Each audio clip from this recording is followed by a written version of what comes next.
Bismillahirrahmanirrahim. Assalamualaikum warahmatullahi wabarakatuh. Alhamdulillah wassalatu wassalamu ala Rasulillah Sayyidina Muhammad ibni Abdillah wa ala alihi wa sahbihi wa mawalah. La haula wa la quwata illa billah. Subhanaka la ilma lana illa ma 'allamtana innaka antal alimul hakim. Rabbi shrah li sadri wa yassir li amri wahlul 'uqdatam min lisani yafqahu qawli. Para pendengar rahimakumullah, pada kesempatan yang mulia ini saya akan membaca Tafsirul Jalalain surah Al-Baqarah.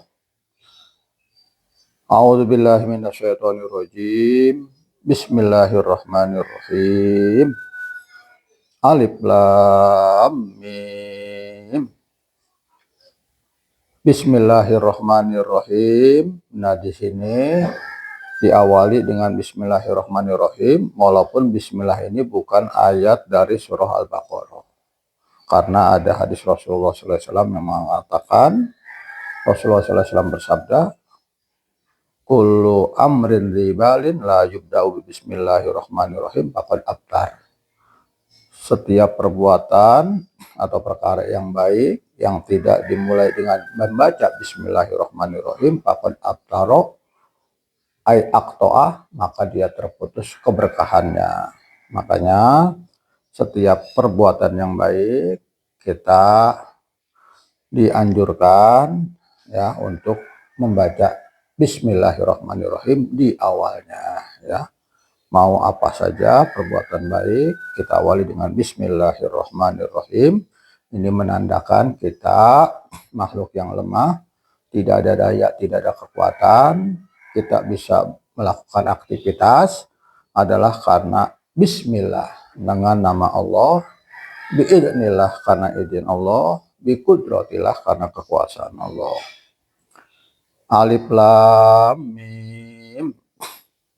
Allahu a'lamu bimuradihi bidzalika. Allah yang mengetahui maksud bidzalika, arti dari alif lam mim.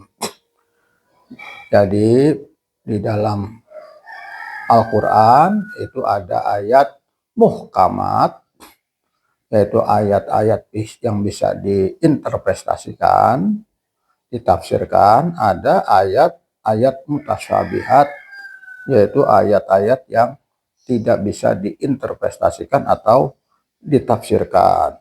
Nah, termasuk di sini alif lam mim, alif lam ro, toha, to, sin, mim, kaf, ha, ya, ain, sod, ya, sin, dan seterusnya dan seterusnya. Mufasir biasanya ya menafsirkannya dengan Allahu a'lamu bimuradihi bidzalika. Ini termasuk tafsir Jalalain menafsirkan Allahu a'lamu, Allah yang lebih mengetahui, bimuradihi, maksud darinya, bidzalika, tentang hal itu. Maksud dari alif lam mim bidzalika, tentang hal itu. Zalika itu, ai hadza, maksudnya adalah ini. Kalau zalika itu isim isyarah menunjukkan jauh. Kalau hadza isim isyarah yang menunjukkan arti dekat. Nah, di sini artinya zalika itu maksudnya adalah hadza, ini. Zalikal kitabu, ini kitab. Nah, di sini Al-Quran disebut dengan Alkitab. Nama Al-Quran ini ada beberapa macam, ada Alkitab, Al-Dzikro, Al-Furqan, ya, Al-Quran, dan lain-lain. Nah, di sini menggunakan kata-kata Alkitab. Alkitab ini artinya secara etimologis adalah tulisan, ya, atau buku, atau yang dikodifikasi, ya, tersusun secara sistematis. Kemudian memang Al-Quran ini yang tadinya berserakan di zaman Rasulullah SAW, artinya berserakan ini tidak disusun secara sistematis, tetapi dihafal di dada-dada para sahabat. Kemudian untuk tidak hilang selain dihafal, ditulis di pelepah kurma, ya, di tulang-tulang binatang, karena waktu itu belum ada kertas atau belum ditemukan kertas. Nah, kemudian ide membukukan Al-Quran ini sudah ada di zaman Khalifah Umar dan final di Khalifah Utsman bin Affan. Dalikal kitab, Al-Quran ini, ya, alladzi yaqra'uhu Muhammad, yang dimaksud adalah yang dibacakan oleh Nabi Muhammad SAW. Jadi ketika Nabi menerima wahyu melalui malaikat Jibril, itu Nabi Muhammad diajarkan oleh malaikat Jibril, ya.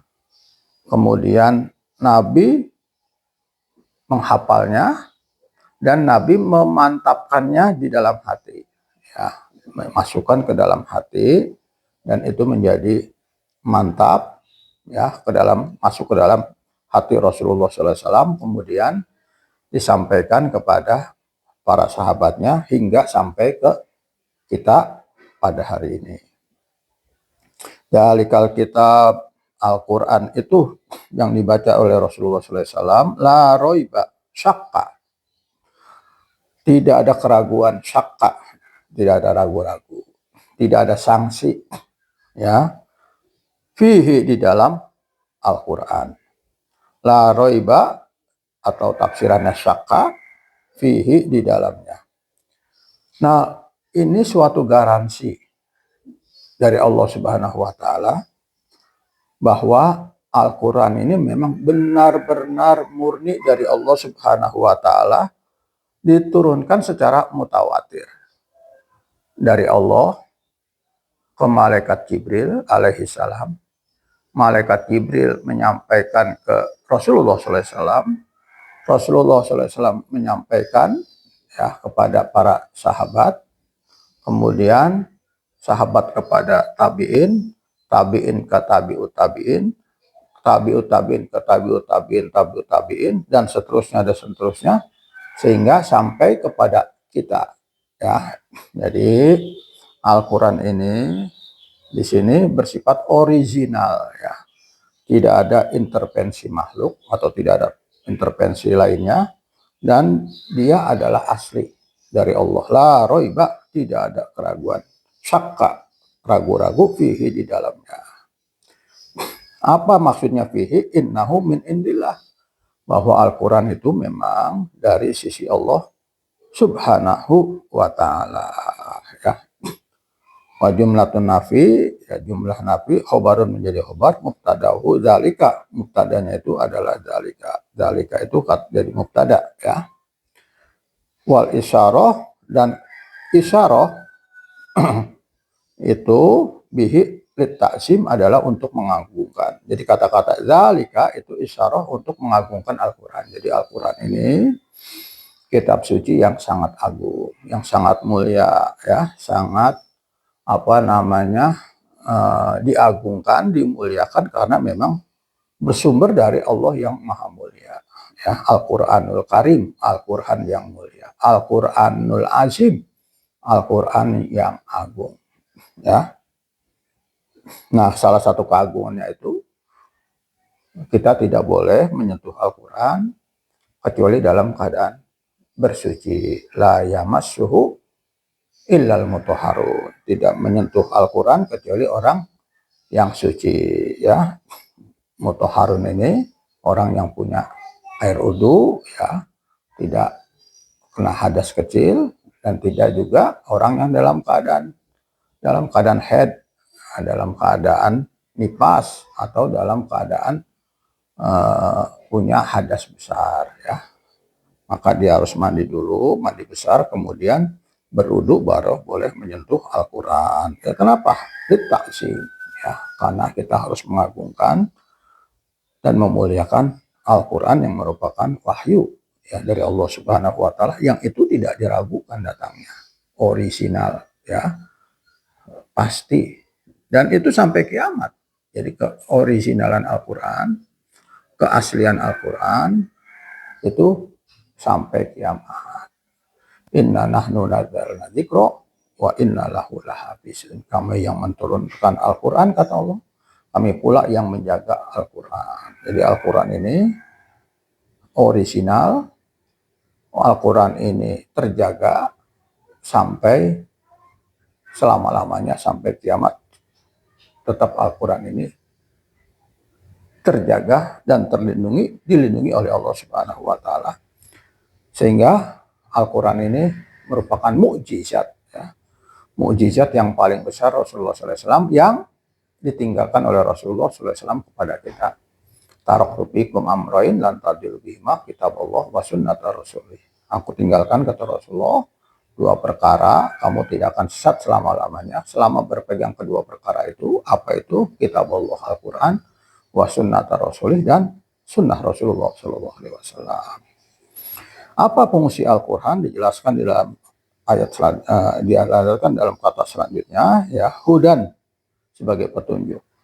Nah, jadi kedudukan dalam nahunya dia khobar sanin, khobar yang kedua, ya, aihadin, yang memberi petunjuk. Jadi fungsi Al-Quran ini adalah sebagai petunjuk, ya, guidance, ya. Bagaimana kita hidup ini tanpa petunjuk? Kita celaka, kita sesat, ya. Tanpa petunjuk, kalau kita membeli barang itu sesuatu yang asing bagi kita tanpa ada petunjuknya, maka boleh jadi kita akan salah menggunakannya atau elektronik itu akan rusak. Maka di sini Al-Quran itu sebagai hudan, petunjuk. Untuk siapa? Lil muttaqin, untuk orang-orang yang bertakwa. Bertakwa kepada Allah Subhanahu wa Ta'ala. As-soirina ila taqwa, yang orang ingin, ya, menjadi orang yang bertakwa. Soro itu menjadi, soirin, orang yang menjadi kepada takwa, mengejar kepada takwa, orang yang berupaya untuk menjadi orang yang bertakwa, ya. Jadi kita tidak bisa hidup ini bahagia kalau kita tidak bertakwa kepada Allah Subhanahu wa Ta'ala. Jadi fungsi Al-Quran salah satunya adalah hudal lil muttaqin, petunjuk bagi orang yang bertakwa. Siapa itu? Bimtisali awamiri, menjalankan seluruh perintah Allah. Orang yang bertakwa itu menjalankan seluruh perintah Allah. Wajtinabin nawahi, dan menjauhi larangan-larangannya, ya. Bitqoihim bidalika annar, karena mereka takut neraka, ya. Jadi di sini pengertian orang yang bertakwa itu menjalankan seluruh perintah Allah, menjauhi seluruh larangan Allah, karena untuk menghindari dari siksa api neraka, ya. Nah, ini tafsiran dari orang-orang yang bertakwa menurut tafsir Jalalain. Para pendengar rahimakumullah, kita lanjutkan. Siapa itu orang yang bertakwa? Ini namanya tafsirul ayah bil ayah. Ayat ditafsirkan dengan ayat. Yaitu alladzina yu'minuna yusaddiquna, orang-orang yang beriman. Orang yang beriman itu yusaddiquna, harus membenarkan. Karena kalau kita lihat definisi iman yang disampaikan ulama itu, al-iman huwa qaulun bil lisan wa taqrirum bil qalbi wa amalum bil jawarih. Iman itu diucapkan dengan lisan, asyhadu alla ilaha illallah wa asyhadu anna muhammadar rasulullah, wa taqrirum bil qalbi, hatinya mantap, ya. Wa amalum bil jawarih, iman itu harus dibuktikan dengan jawarih, yaitu takwa, ya. Orang kalau tidak mengerjakan amal soleh setelah dia beriman, maka imannya itu tidak bisa dibuktikan, ya. Imannya diragukan, imannya tidak diterima. Alladzina yu'minuna yusaddiquna, yang membenarkan, bil ghaibi, yang percaya dengan yang gaib, ya. Tafsirnya bima ghaba anhum minal ba'si wal jannati wan nari. Yang gaib di antara mereka, gaib ini bukan berarti nggak ada. Gaib ini ada tapi tidak nampak, ya, tidak kelihatan oleh mata zohir, ya. Misalnya apa di sini? Ba'si, hari kebangkitan, ya. Nanti kita setelah meninggal dunia atau setelah hancur kiamat, ya. Ada namanya yaumul ba'tsi, hari kebangkitan, dihidupkan kembali setelah kita dimatikan, atau semua alam ini hancur setelah manusia semuanya mati, namanya yaumul ba'tsi. Itu hak, harus kita yusaddiqun, mereka harus meyakininya, kita harus meyakininya, ya. Kita harus membenarkannya, ya. Misalnya lagi surga itu harus kita yakini keberadaannya. Wanar, neraka, ya, neraka juga harus kita yakini. Banyak yang gaib-gaib itu, sisa kubur, nikmat kubur, ya. Nah, terus kemudian yaumul mizan, ditimbang amal, nyebrang siratal mustaqim, ya, menuju surga atau neraka, dan hal-hal lagi yang gaib, ya. Ruh, adanya makhluk malaikat, makhluk setan, ya, itu gaib semua. Kita yakini bahwa itu adalah memang hal-hal yang gaib yang kita yakini adanya, ya. Wa yuqimuna shalah, ciri yang kedua, mereka mendirikan sholat. Tafsirannya ayatuna biha bihuquqiha, mereka mendatangkan sholat, mengerjakan sholat bihuquqiha, dengan hak-hak sholat, ya. Apa itu? Wudunya rapi, ya, menyempurnakan wudu, ya. Terus kemudian rukun sholat kita kerjakan yang 13, ya, rukun kolbi, ya, rukun fi'li kita kerjakan, ya.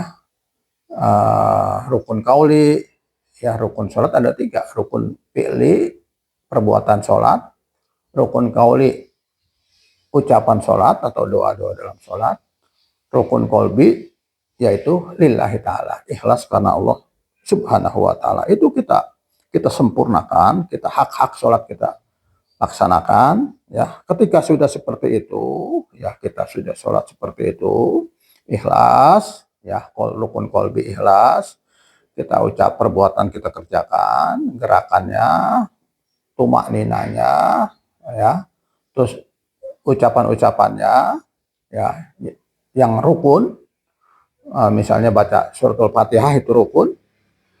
La sholata liman lam yaqra Fatihatal kitab, tidak sah orang yang sholat tidak membaca Fatihatal kitab, yaitu suratul Fatihah, maka itu termasuk rukun kauli, ya.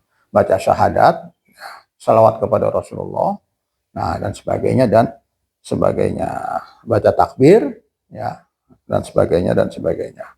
Jadi ketika kita sudah mengerjakan sholat dengan hak-haknya, maka sholat itu akan tercermin dalam kehidupan kita sehari-hari, ya.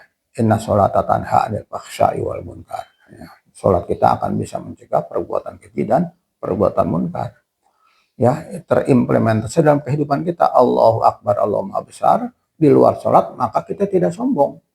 Kita baca Ar-Rahman Ar-Rahim, pengasih dan penyayang, maka kita akan mengikuti, ya, sifat Allah Ar-Rahman Ar-Rahim. Kita pengasih dengan semua makhluk, Rahim juga, ya, sayang kepada semua makhluk, khususnya atau termasuk orang yang beriman, ya.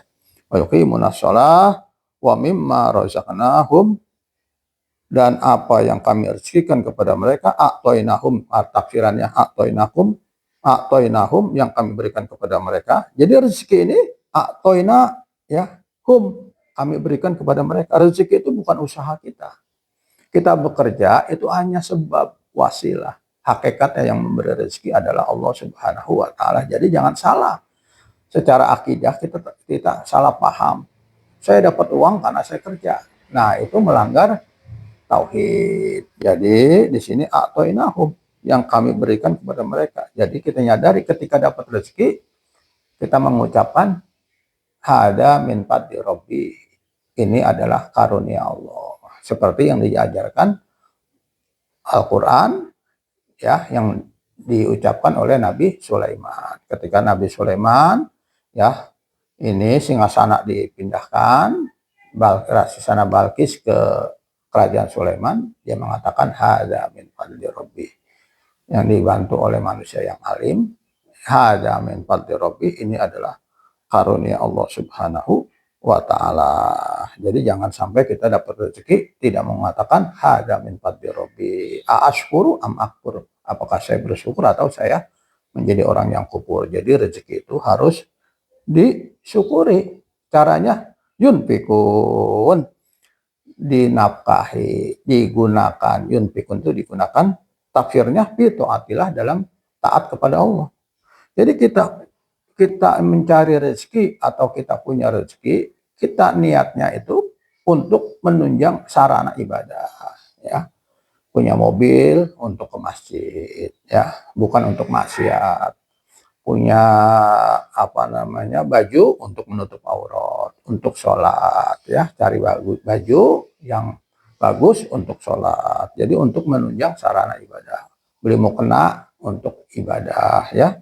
Duit digunakan untuk beli mukena untuk ibadah, ya. Apapun yang ada di kita ini kita gunakan yunfikun fi taatillah, untuk taat kepada Allah Subhanahu wa ta'ala. Ciri yang selanjutnya, walladzina yu'minuna bima unzila ilaika, ay Al-Qur'an, yaitu orang yang beriman dengan yang diturunkan kepadamu, ay Muhammad. Apa itu Al-Qur'an? Al-Qur'an itu diturunkan kepada Rasulullah SAW, ya. Nah, ini Al-Qur'an diturunkan kepada Rasulullah SAW sebagai kitab suci umat Islam. Itu harus diyakini, ya. Kalau kita tidak beriman dengan Al-Qur'an, maka iman kita tidak diterima, ya. Tidak, syaratnya tidak terpenuhi, ya. Iman itu, rukun iman itu salah satunya percaya kepada kitab suci, ya. Nah, ini untuk kita percaya dengan Al-Qur'an lebih mantap, ya kita baca tartil Al-Qur'an, kita tadaburul Al-Qur'an, ya. Kita mempelajari Al-Qur'an, ya, menghafal Al-Qur'an. Jadikan Al-Qur'an ini sebagai ahli kita, keluarga kita, ya. Nanti Al-Qur'an itu di akhirat bisa memberikan syafaatul Qur'an, ya. Jadi kalau kita sering baca Quran, ya, mengimani Al-Qur'an, mentadaburil Al-Qur'an, ya, bersahabat dengan Al-Qur'an, Al-Qur'an dijadikan keluarga kita, ya, maka nanti ada syafaatul Quran. Al-Quran akan memberikan syafaat, ya, kepada kita, ya, khususnya setelah kita meninggalkan dunia ini. Wa ma unzila min qablik, dan mereka percaya dengan apa yang diturunkan kepada Nabi Rasul sebelum kamu, ya, sebelum Nabi Muhammad. Tafsirannya at-Taurat, percaya dengan Taurat, wal Injil, ya, kepada dengan Injil, wa ghairihima, dan selain Taurat dan Injil, Zabur, ya. Ya, ini harus kita imani, kita yakini, ya. Jadi atau suhuf Ibrahim wa Musa, ya, kita juga harus mengimani. Cara mengimani bagaimana? Yakini itu minallah, dari Allah Subhanahu wa ta'ala. Wabil akhirati hum yuqinun, dan ciri selanjutnya, mereka orang yang bertakwa itu dengan akhirat yuqinun, yakin, yu'alimun, mengetahui, ya, itu yakin bahwa ada hari akhirat, hari pembalasan, ya, ada yaumul hisab, hari waktunya dihisab amal, ya. Hari yaumul mizan, hari ditimbangnya amal, ya. Nah, di situ namanya hari pertanggungjawaban. Jadi hidup ini tidak berakhir setelah kita kematian. Ada pertanggungjawaban kita, hidup yang kekal abadi, yaitu di akhirat. Walal akhiratu khairu wa abqa, sungguh akhirat itu lebih baik dan lebih kekal. Dunia ini fana, ya, artinya fana, sebentar, ya. Kita hidup di dunia ini hanya sebentar. Kata Rasulullah, umru ummati baina sittin wa sab'in, umur umatku antara 60 dan 70, ya. Jadi sebentar sekali dibanding akhirat. Satu hari di akhirat kadarnya 1000 tahun di dunia. Kana miqdaruhu alfasana.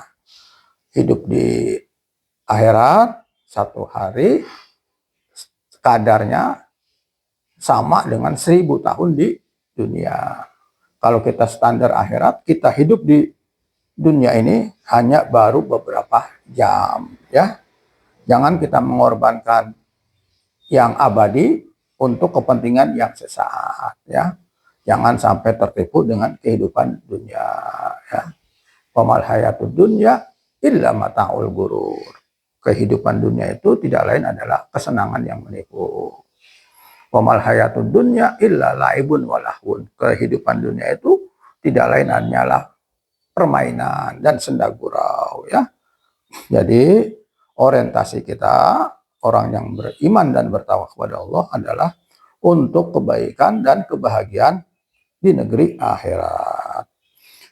Ulaika, mereka itu, ya, lil mausufun bima dzukira, orang yang mempunyai ciri-ciri yang disebutkan tadi, ya, itu ala hudamir rabbihim, mereka orang yang mendapat petunjuk dari Tuhan mereka, dari Allah Subhanahu wa taala. Orang yang ciri-ciri sebut mendapat hidayah dari Allah Subhanahu wa taala. Mudah-mudahan kita dianugerahi terus hidayah, kita dapat hidayatul Islam, hidayatul iman, hidayatul ihsan, ya. Alhamdulillah, mudah-mudahan Allah pelihara hidayah kita. Ya muqallibal qulub, sabit qulubana ala dinik. Kita sering berdoa, ya Allah yang membolakkan balik hati manusia, tetapkan hati saya atas agamamu, ya. Jadi kita mohon kepada Allah Subhanahu wa taala hidayah ini dipelihara. Rabbana la tuzigh qulubana, ya Allah jangan kau gelincirkan hati kami ba'da id hadaitana, setelah kau beri hidayah kepada kami. Nah, wahab lana min ladunka rahmah, anugerah kepada kami rahmatmu, ya. Jadi juga kita sering berdoa, ya, minta mati husnul khotimah. Ya Allah biha, ya Allah biha, ya Allah biha, ya Allah bihusnil khotimah. Nah, hidayah ini adalah sesuatu yang sangat mahal, tidak ada tandingannya, ya. Walaupun dunia ini dan seisinya milik kita, tapi kalau kita tidak punya hidayah, tidak ada makna dan artinya. Wa ulaika humul muflihun, dan mereka itu, ya, yang punya ciri seperti itu, orang bertakwa seperti itu, humul muflihun, mereka adalah orang-orang yang beruntung. Tafsirannya al-faizun, mereka orang yang berbahagia, bil jannah, dengan surga. An-najun, mereka orang yang terhindar, minan nar, dari api neraka. Muflihun itu orang yang sukses, ya. Orang yang sukses sebenarnya menurut Al-Quran adalah orang yang bebas dari api neraka, masuk ke dalam surga. Jadi orientasi sukses akhirat itu seperti itu. Ya, jadi kita tidak hanya mengejar kesuksesan di dunia, tapi kesuksesan untuk negeri akhirat yang kekal, tempat kita hidup yang sebenarnya. Para pendengar rahimakumullah, demikian apa yang dapat saya sampaikan. Mudah-mudahan memotivasi kita untuk terus menjadi orang yang bertakwa, ya, kepada Allah Subhanahu wa taala, terus meningkatkan iman kita, ya, meningkatkan keyakinan kita, ya, menambah cinta kita kepada Allah dan Rasulullah. Kita menjadi makhluk yang taat kepada Allah dan taat kepada Rasulullah sampai kita meninggal dunia. Kita mohon kepada Allah Subhanahu wa taala semua kita, keluarga kita, orang tua kita, guru kita, teman kita, anak kita, istri kita, semuanya tanpa kecuali masuk surga bersama Rasulullah SAW, dibebaskan dari siksa api neraka, dibebaskan dari siksa kubur, kita dapat nikmat kubur. Demikian, lebih kurang mohon maaf. Wallahul muwaffiq ila aqwamit thoriq. Wassalamualaikum warahmatullahi wabarakatuh.